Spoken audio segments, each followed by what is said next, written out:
नमस्कार, यहाँहरू सम्पूर्णलाई मेरो च्यानलमा स्वागत छ र आज हामी पर्वत क्लब हङकङको नियर फ्युचरमा हुन गइरहेको नेक्स्ट मन्थ अप्रिलमा हुन गइरहेको 9औं पुरुष तथा 8औं महिला भलिबल प्रतियोगिताको जानकारी सभा भर्खरै सकिएको छ र यस क्रममा कार्यक्रमको तयारीहरू कस्तो हुँदैछ त, यसपालि क्लबको विशेष आकर्षणहरू के रहेको छ, कार्यक्रमहरू थप के ल्याउँदैछ, यस विषयमा हामी पुरुषतर्फका खेलाडीका क्याप्टेन आदरणीय उत्तम थापाज्यू हामीसँग हुनुहुन्छ। भाइ नमस्कार, यहाँलाई कार्यक्रममा स्वागत छ।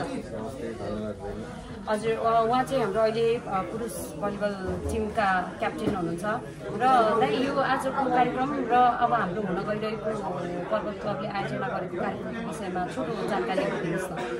धन्यवाद बहिनी। आज पर्वत क्लब हङकङले गरेको जानकारी सभा एकदमै भव्य सफल तरिकाले सम्पन्न भएको छ। अब हरेक विशिष्ट अतिथिहरू क्लबको सबै पदाधिकारी गरेर आउनुभएको भव्य सक्रिय भएको छ। अब छिटै अप्रिल 20मा पर्वत क्लब हङकङको वार्षिक कार्यक्रम भलिबल मेन वुमेन्स भलिबल भव्य तरिकाले अब प्रारम्भ योजना। धन्यवाद दाइ। र यसपालिको विशेष कार्यक्रम जुन सदा चाहिँ हाम्रो क्लबले सधैँ नै खेलाडीहरू ल्याएर गरिरहेको छ, त्यस्तै गरी मकौबाट पनि हाम्रो खेलाडी साथीहरू आएर सहभागी भइरहनु भएको छ। टिमहरू कहिलेकाहीँ एक टिम, कहिलेकाहीँ दुई टिमसम्म आएर पनि सहभागी भइरहेको अवस्था छ। यसपालि चाहिँ कस्तो छ दाइ, हाम्रो अब थप खेलाडीहरू कताबाट आउँदै हुनुहुन्छ, त्यो कुरा पनि हाम्रो दर्शकहरूलाई जानकारी गराइदिनुहोस्। यसपालि हङकङको टिम लगायत मकाउको सधैँ जस्तो यसपालि पनि अब कन्टिन्यू आउने कुरो भइरहेको छ। त्यस पछाडि हाम्रो क्लबको एकदमै शुभचिन्तक पूर्व उपाध्यक्ष गौरव गुरुङलाई हाल अहिले युकेमा हुनुहुन्छ, उहाँबाट पनि एउटा युकेको टिम समावेश गराउने भन्ने एउटा कुरा आइरहेको छ बजारमा। सायद गेम चाहिँ निकै अवस्थान निकै रमाइलो त्यो अपेक्षा गरिरहेको। हजुर, भनेपछि वास्तवमै यसपालिको थप आकर्षण अझै थपिँदो रहेछ। केही वर्ष अगाडि मकाउ टिम थपिनु भएको थियो भने यसपालि चाहिँ युकेबाट थप अर्को टिमहरू चाहिँ आउने तयारीमा हुनुहुन्छ। जहाँसम्म हामी उहाँहरूको तयारीको लागि हामी धेरै शुभकामना दिन चाहन्छौँ। उहाँहरू आउनुहोस् होइन। त्यस्तै गरी हाम्रो भलिबल प्रेमी जति पनि हङकङवासी दर्शकहरू हुनुहुन्छ उहाँहरूले पनि एकदमै इन्जोय गर्नुहुनेछ भन्ने हामी आशा लिएका छौँ।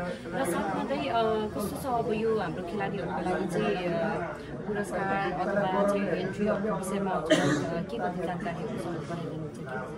अहिले इन्ट्री फी हाम्रो 1200 रहेको छ। अब जस्तै फर्स्ट प्राइज चाहिँ हाम्रो 14,000 हो। जस्तै सेकेन्ड प्राइज चाहिँ पुरस्कार त्यसपछि लेडिजतर्फ 8,000 फर्स्ट प्राइज, 5,000 सेकेन्ड प्राइज। त्यसमा अब पुरस्कारको बेस्ट प्लेयर 1,000 र महिलातर्फ 500।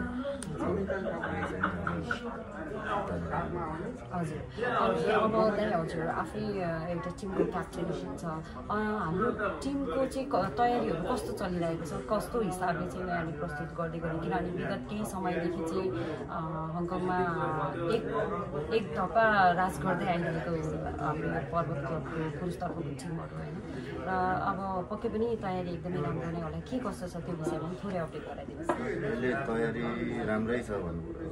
हङकङमा एकदम अब कामको बावजुद एकदम बिजी समयको बावजुद पनि एउटा छोटो समय निकालेर आइरहेको साथीहरू सबैले ट्रेनिङ गरिरहेको। सायद अब यसपालि पनि हाम्रो ट्रेनिङ राम्रै हुन्छ, त्यस आशा छ राम्रै पोजिसनमा पुग्न सकिन्छ।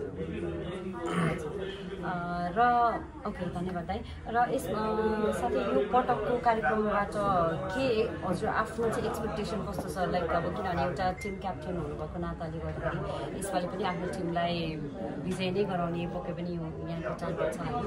तपाईँ आफूले चाहिँ के एक्सपेक्ट राख्नुभएको छ टिमबाट, अनि तपाईँको आफ्नो व्यक्तिगत तर्फबाट चाहिँ एउटा एज अ टिम लिडरको रूपमा कस्तो खालको एफोर्ट गर्दैछ?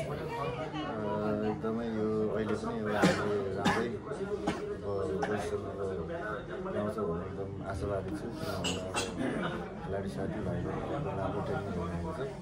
र विगतमा पनि अब हामी यही टिमलाई लिएर अब निकै अब फाइनलमा पुगेको थियो।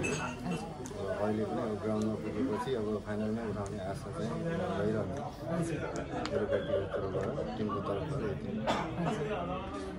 हुन्छ दाइ यहाँलाई जानकारीको लागि धेरै धेरै धन्यवाद छ अब यहाँले आफूले पनि हाम्रो कार्यक्रम हेर्नको लागि आफ्नो तर्फबाट उहाँहरूलाई केही आह्वान गर्न सक्नुहुन्छ हजुर अब आउँदै अप्रिल 20मा पर्वत क्लब हङकङको अब भलिबल हुँदैछ हङकङमा रहनु हुने सम्पूर्ण अब नेपाली दाजुभाइ दिदीबहिनी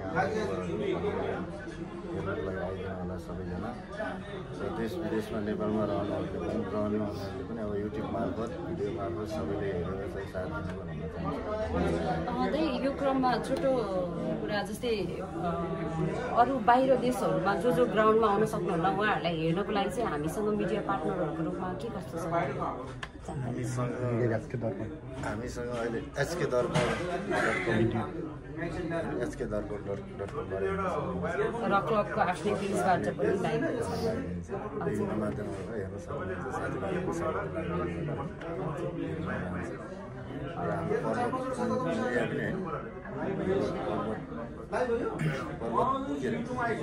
पर्वत भलिबल टिभी भलिबलबाट पनि हाम्रो चाहिँ यसपालि चाहिँ देश विदेशमा रहनेहरू नेपालमा रहने सबैलाई चाहिँ अब देखाउने एउटा कुरा भइरहेको छ आशा गरौँ जहाँसम्म हुन्छ धेरै धेरै धन्यवाद छ दाइ यहाँलाई र यहाँलाई म थप जानकारी गराउन चाहेँ उहाँले भन्नुभयो जस्तै हरेक पटक पर्वत क्लब हङकङले आयोजना गरेको टिममा मिडिया पार्टनरहरूमा एचके दर्पण रहेको छ भने त्यसै गरी कहिलेकाहीँ एचके नेपाल त्यसै गरी jpt.com त्यसै गरी ज्याप स्टुडियोबाट पनि कहिलेकाहीँ लाइभहरू चाहिँ आउने गर्दछ तर पनि अहिलेको लागि भने मिडिया पार्टनरको रूपमा हाम्रो एचके दर्पण नै हुनुहुन्छ र त्यसै गरी मेरो आफ्नो व्यक्तिगत फेसबुक पेजबाट पनि यहाँले हेर्न सक्नुहुन्छ भने अहिले हामीसँग HK volleyball TV YouTube channel छ उहाँहरूले पनि हामीसँग कोलाबोरेट गरिराख्नु भएको छ सो उहाँहरूको च्यानलबाट पनि यहाँले गेमको प्रत्यक्ष प्रसारण हेर्न सक्नुहुनेछ र इन्जोय गर्न सक्नुहुन्छ कृपया आइदिनु होला धन्यवाद